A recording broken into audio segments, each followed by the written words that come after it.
Hello everyone. This next video is going to be on basically different types of investment classes that you have as options and other investment strategies, things like that we haven't covered in the previous videos. You may notice that my voice is a little hoarse right now.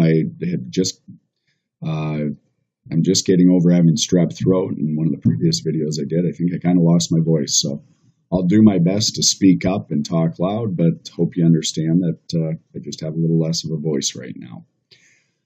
So one of the first things that I wanted to cover was what's called a short sale in the stock market. Now, you probably have heard of a short sale in real estate, especially after the 2008 recession. A lot of people were doing what's called short sales.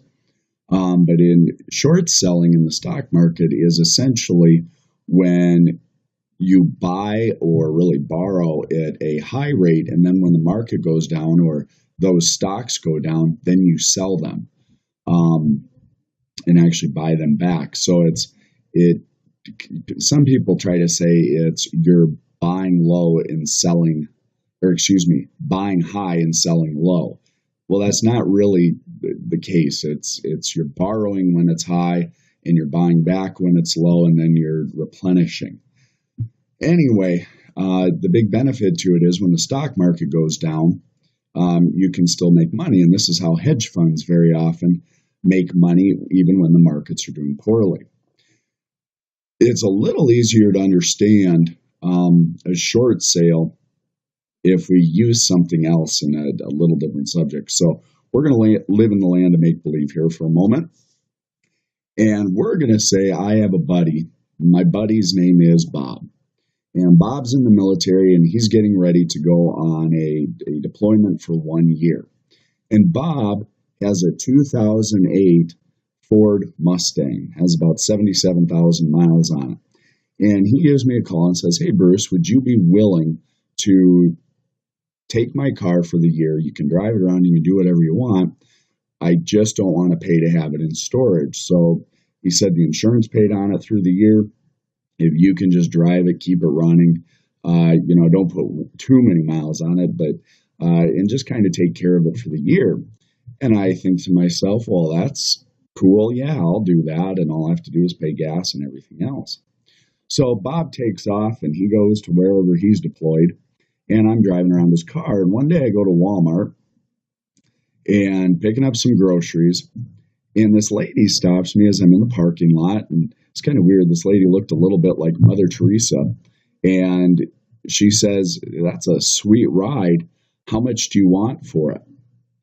And I kind of looked at her and she says, "How much would you be willing to sell it for?" Now, mind you, I don't own this car, but Bob does. But you know what? That's okay, because sometimes I'm willing to break the rules a little bit. And I say, "Well, let me get back to you." And I go home and I find out that the car is worth about $8,700, okay, or $8,734. And I call her up and I say, "Well, how about $8,734?" And she says, "Yeah, that'll work." So I sell her the Ford Mustang. 2008 Ford Mustang, and walk away, and I got $8,734 in my pocket right then and there. So about a couple of weeks before Bob gets home, I've got a little bit of a problem here. I don't have Bob's car anymore. I sold that to this lady that looks like Mother Teresa. So I go out online, and I got to give him his car back. So I go out online and I look up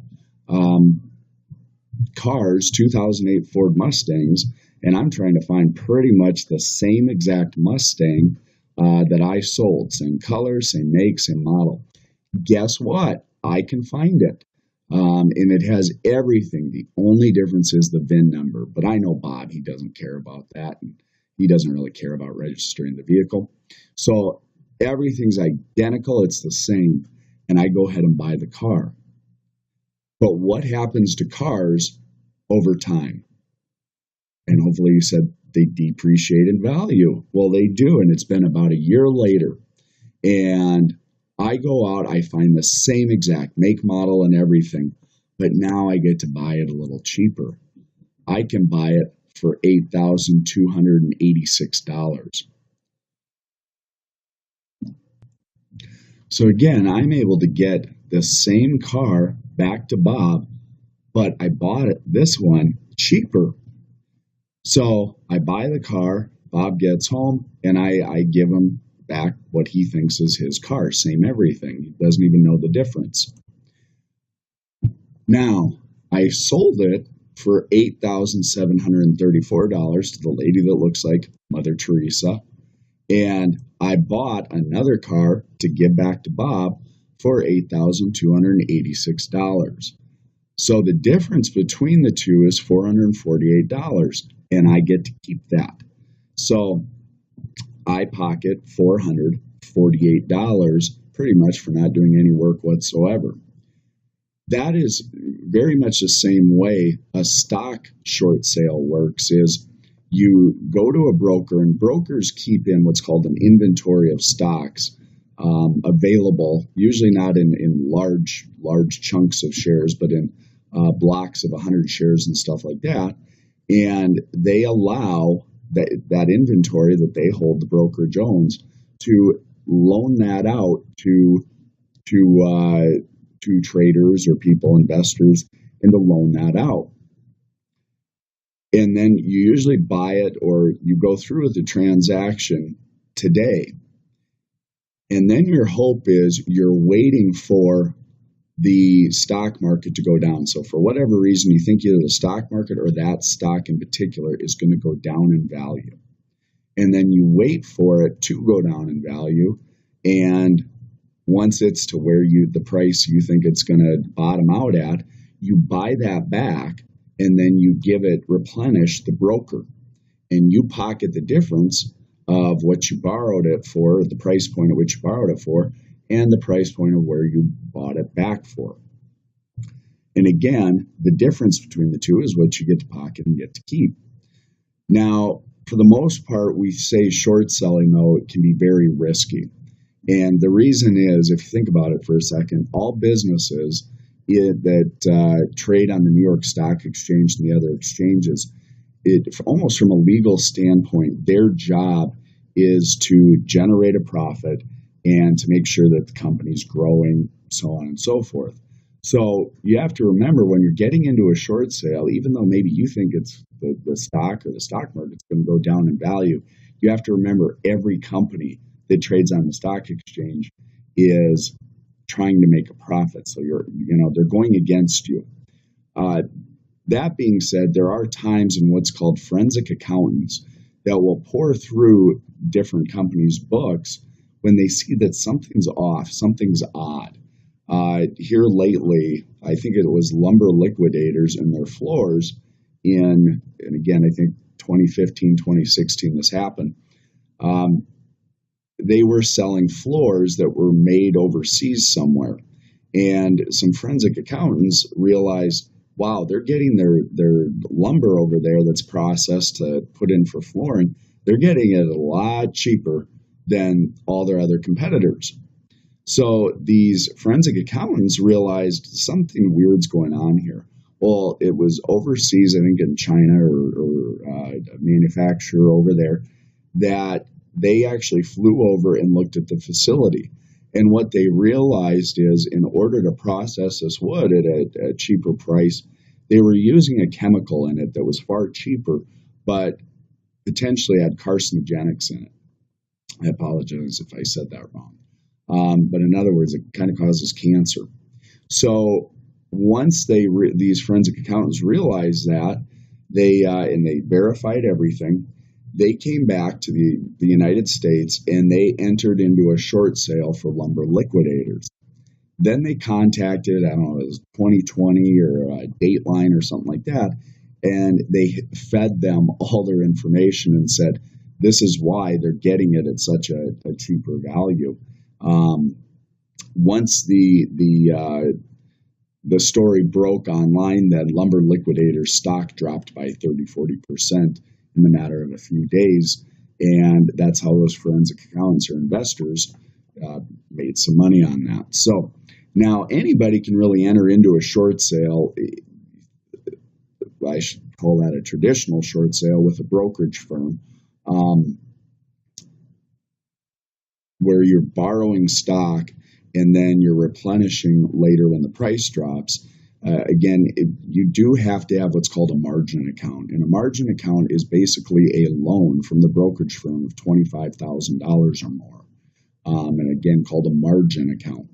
Now, when trading derivatives and doing short sales and doing all these other things, typically you have to have that margin account in order to do that. So it's not anybody can do it as far as that's concerned, and you have to have a minimum of $25,000 in that account to get the margin account.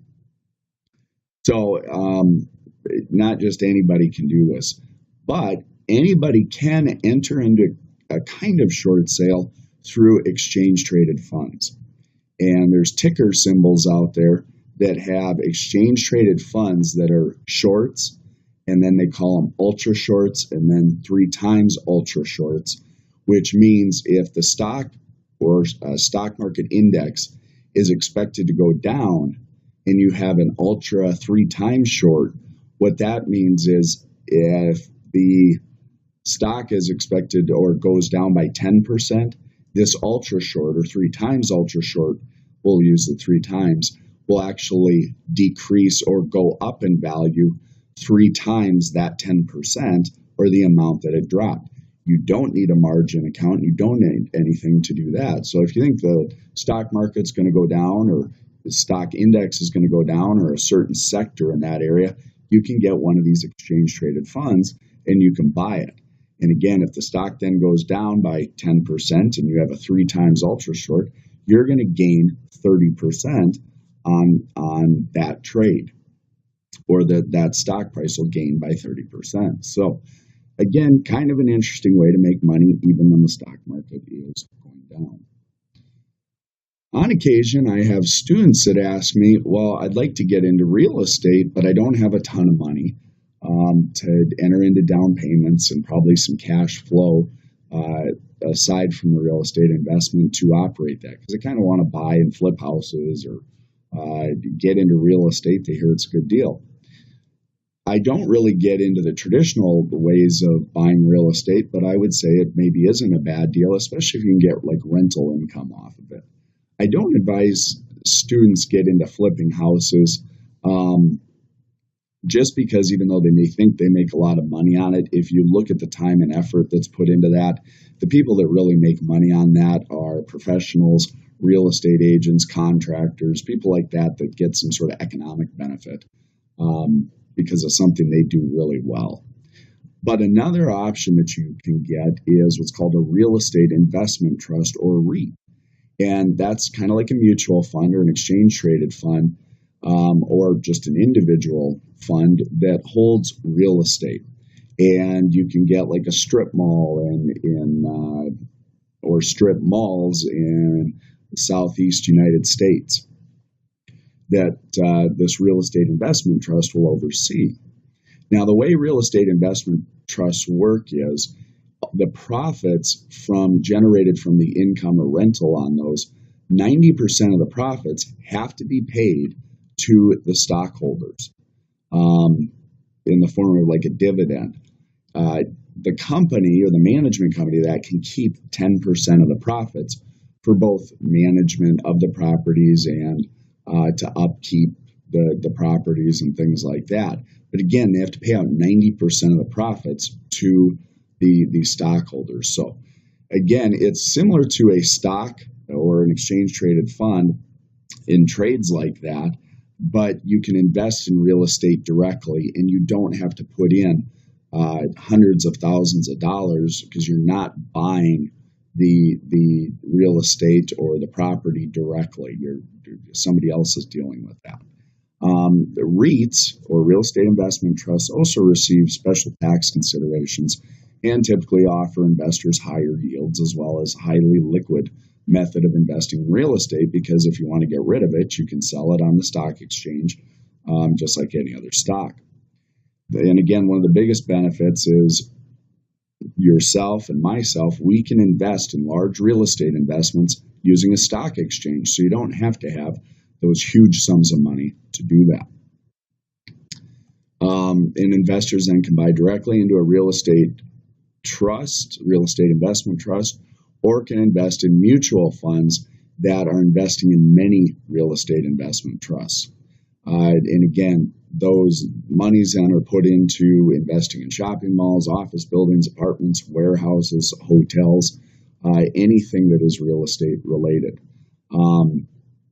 Again, the capital appreciation or capital gain on that maybe isn't huge, but you do get a pretty stable dividend payment while you're participating in the real estate market. And one of the other things is in an asset allocation, not always does the stock market and real estate go up and down together. Okay, so it can kind of be used as a hedge and a way to diversify your portfolio. Now, the way we evaluate REITs, which can get extremely complicated, or we can just use the same method as we did for exchange-traded funds, is to look at the net asset value. And again, you want, if the net asset value is what we think it's worth, and then you can look at the price of that REIT to figure out what it's trading for on the stock exchange. And if the net asset value is higher than what it's trading at, then we would presume it's undervalued. Or you could do an earnings or free cash flow valuation to figure that out, or a dividend valuation to figure out if it's undervalued at that time. Other things that you can invest in, and I always have people ask me, are how about gold or commodities and things like that. Now, again, I wouldn't advise calling up a brokerage firm and buying, 10,000 bushels of corn. It's especially if you don't have anywhere to put 10,000 bushels of corn. But you can invest in commodities and gold and those types of things through exchange-traded funds. You can buy or sell, for example, a gold ETF, and you can actually buy and sell the reverse of that, or a short sale type position in gold or any other commodity. So you can buy it to hold on in order that it will grow in value, or if you think the prices of gold are going to crash, you can buy a short, and you don't need to get into the complex ways of doing that. In this day and age, you can just do it by investing in one of these exchange-traded funds or ETFs. You can buy ETFs that are into energy. Often, an energy ETF would help you hedge to the downside risk for both in industry and foreign investments. So if you're long a lot of energy stocks, you could sell energy ETFs to hedge your downside risk. When we say long, if you're long on a position or a trade, it means you expect it to go up in value, or there's a capital gain there. If you're short, we think short sale, you believe that the price of that is going to go down in value. And there are a lot of options of purchasing inverse commodity ETFs, which emulate the price of a commodity again, but as a short. So you can enter into these transactions and you don't have to get involved with the more complex derivatives of these commodities. In fact, for the most part, I would tell the retail investor, the sort of average person, you and me, stay away from getting into traditional derivatives and traditional short sales and stuff like that, because the person you're trading against is usually a very complex trader that has a lot of information, a lot of good source of information. So it would be better just to use an ETF and don't put a ton of money into those investments if you're long, going long or shorting or monkeying around with commodities and those types of things. So those again are ways you can invest in golds and other commodities without having to be a complex investor or monitor this stuff day in and day out. You can use exchange-traded funds that are involved in that.